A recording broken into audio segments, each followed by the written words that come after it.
Naam, assalamu alaikum wa rahmatullahi wa barakatuh.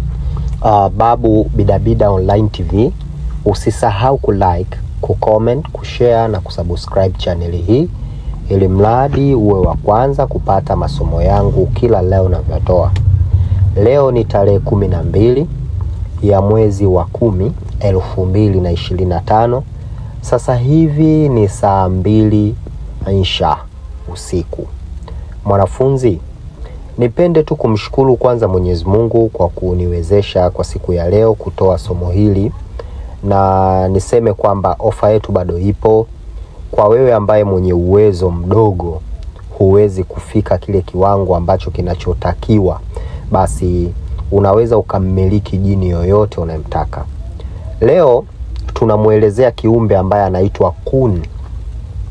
Kiumbe huyu kwanza ametoka katika koo ya Uislamu, ni Muislamu, sio kama viumbe waliopita wengi wanakuwa wameslimu kutoka kwenye kafiri kuja kwenye Uislamu.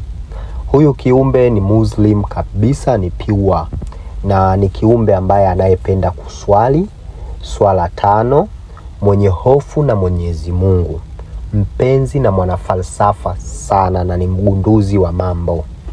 Kiumbe huyu ni mpenzi wa kusoma Qur'ani sana ya Mwenyezi Mungu, lakini pia ana kipaji na ujuzi wa kutambua jambo lililopo, jambo litakalokuja na jambo lililopita. Ni mwanafalsafa mzuri na ni mtunzi mzuri wa histori, mtunzi mzuri na ni mwandishi bora.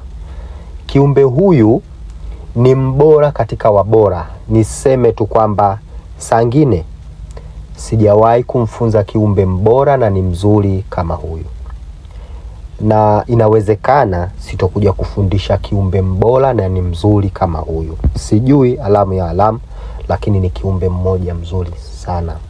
Gharama yake ya kummiliki ni shilingi milioni 7 za Kitanzania mpaka milioni 10 za Kitanzania, kutegemeana na ukubwa wake.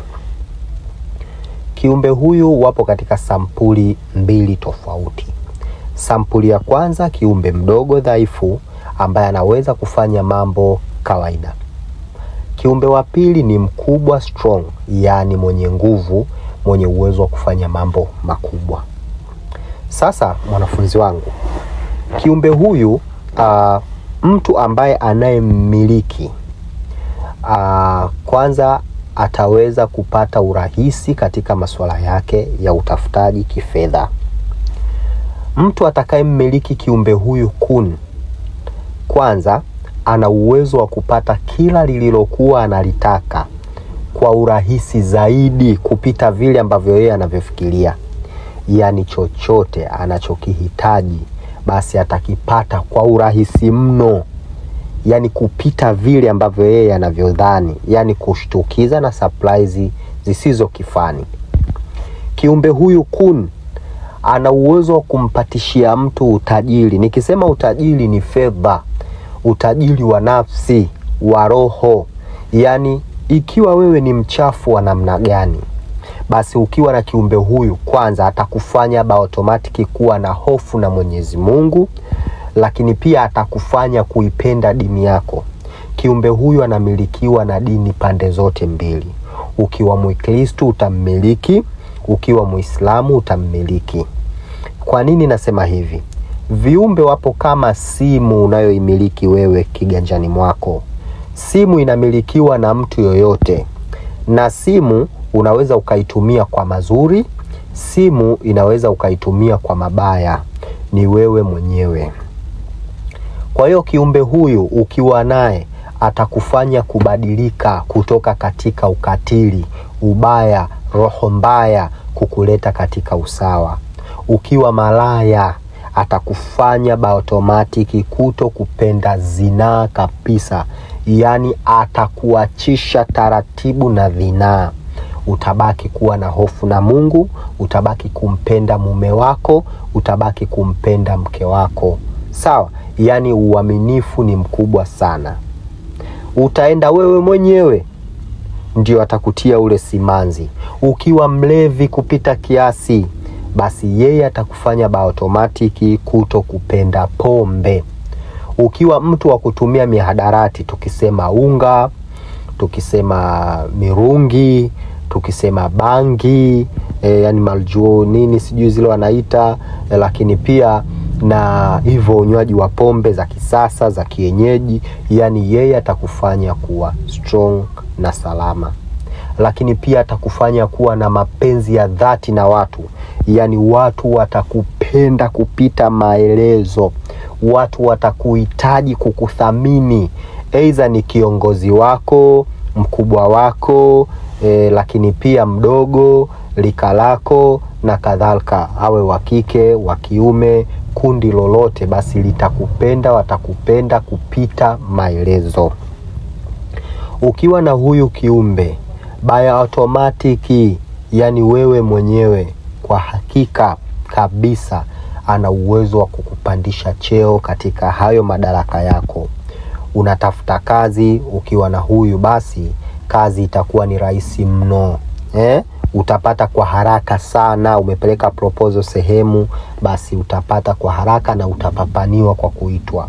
Lakini pia unahitaji kupanda cheo, tayari wewe ni mtu wa kazi, umeajiliwa, umejiajiri, lakini pia unataka kupanda thamani, biashara yako ikue, mtaji wako ukue kwa kiasi kikubwa, unahitaji wateja, basi ukiwa na kun, kila kitu kinakuwa kimekwisha. Hapo awali nilisema ukiwa na kiumbe huyu basi itakuwa ni rahisi mno kwa jambo lolote unalolitaka. Yani chochote unachokitaka ukimuelekezea kuni kwa idhini ya Mwenyezi Mungu, jambo lako hilo litakuwa jepesi na halina shaka ndani yake. Sisi wanadamu au na viumbe vyote vilivyoletwa na Mwenyezi Mungu huwa haviabudu majini, haviabudu mizimu, haviabudu mimea na kadhalika, lakini vinamwabudu Mwenyezi Mungu, na yeye ndio mkali wa wakali hapa duniani, ulimwenguni na popote pale. Kwa hiyo nidiriki tu kusema mwanafunzi wangu kwamba ukiwa na huyu, lolote unalolitaka wewe basi utalipata. Ukiwa na kun, chochote unachokihitaji wewe utakipata. Kikubwa ni kumuomba tu Mwenyezi Mungu. Kikubwa na kuwa naye huyu, kufuata masharti na matakwa yake ambayo wewe unayoyahitaji. Alafu sasa urahisi wake kiumbe huyu, sharti zake ni simple sana. Yani kama utaweza kuzimudu, basi wewe kwa hakika utakuwa kila kitu kimekaa sawa kabisa. Na kiumbe huyu anatoa kitu kilichokuwa sahihi. Hiyo ndio fani yake. Kwa utakapomuomba mali atakupa mali, utakapomuomba jambo fulani atakupa jambo fulani, chochote unachokihitaji na ukimuomba atakupatia kwa uwezo wa Mwenyezi Mungu. Kwa hiyo ni jambo ambalo simple sana na linawezekana. Sisi tumeelewana? Kwa hiyo mwanafunzi wangu, sharti lake anahitaji kwamba itakapofika insha, yani saa 2 usiku, yani saa 2 kamili, basi inapendekeza ubaki ndani. Yani usiwe mtu wa kuzulula zulula. Sisi tumeelewana? Yani ikitokea wewe ni upo katika kitengo chako cha kazi, umeajiliwa, basi upo ndani tu. Kazini kwako basi ni kazini kwako. Sio mara umetoka huku, umeenda huku, umetoka huku. Yani wewe ni mtu mzululaji, haueleweki, basi kun hakufai. Umenielewa? Kwa hiyo kun anamtaka mtu ambaye akikaa nyumbani kwake, kama saa 2 imemkutia nyumbani kwake, kama ni kwenye gari basi yupo ndani kwenye gari tu. Sio yule mtu wa kushuka kwenda huku pilika pilika nyingi, hapana. Kwa hiyo ukikaa kwenye gari, umekaa zako kwenye gari. Sawa? Kama ukikaa zako kazini, kama movement za kazini, mfano ni dokta, ni nesi, labda ni askari au muajiliwa fulani, basi upo tu katika shughuli zako zile za mule ndani, kwenye dormitory yako mule ndani, kazini kwako, eneo lako la kazi, hapo haina shida. Kama umerudi zako nyumbani, umepumzika, umejiandaa, umelala zako, basi hapo wewe hakuna shida. Umeelewa bwana? Kama kazi zako zimekubana, umerudi nyumbani mpaka saa 3 saa ngapi hivi umekukutia nyumbani, basi wewe tulia zako cool nini.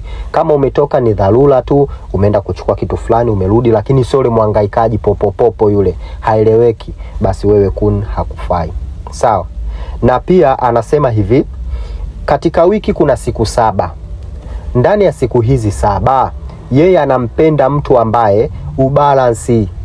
Kama siku 4 umekaa zako ndani, yani zile saa 2 imekukutia ndani mpaka alfajiri, basi hapo ndio mwisho wake, ni sawa kabisa, ni sahihi.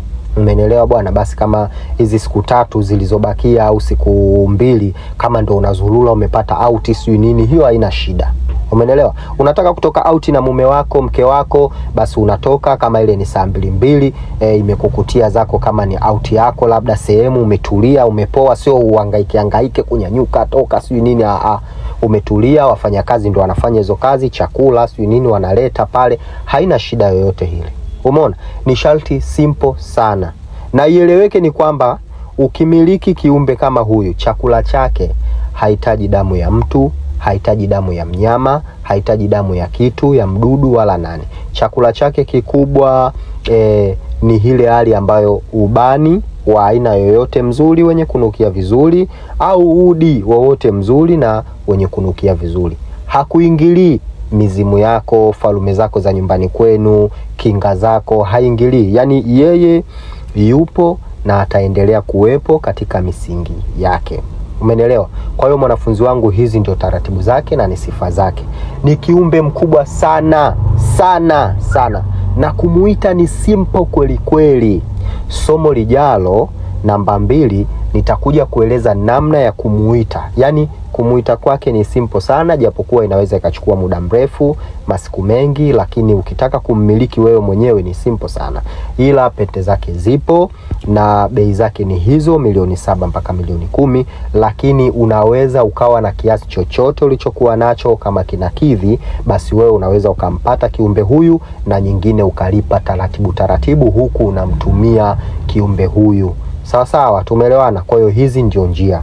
Wasiliana na mimi Babu Bidabida moja kwa moja kwa namba zangu za simu. Hizo unazoziona ni +255 765 45 89 mwisho 10. Hizi namba zinapatikana WhatsApp, kwa hiyo utawasiliana na mimi kwa WhatsApp, lakini pia unaweza ukawasiliana na mimi kikawaida ukanipigia, nipo napatikana muda wote. WhatsApp nipo, lakini ni follow katika mitandao yangu ya kijamii, yani Instagram, Facebook, Twitter, TikTok, natumia Babu Bidabida au Bidabida Babu. Angalia sana huyo mtu ambao unawasiliana naye, utapeli umekuwa ni mwingi mno. Namba za simu ndio hizi, sina namba nyingine tofauti na hizi. Hakikisha unawasiliana na mimi direct.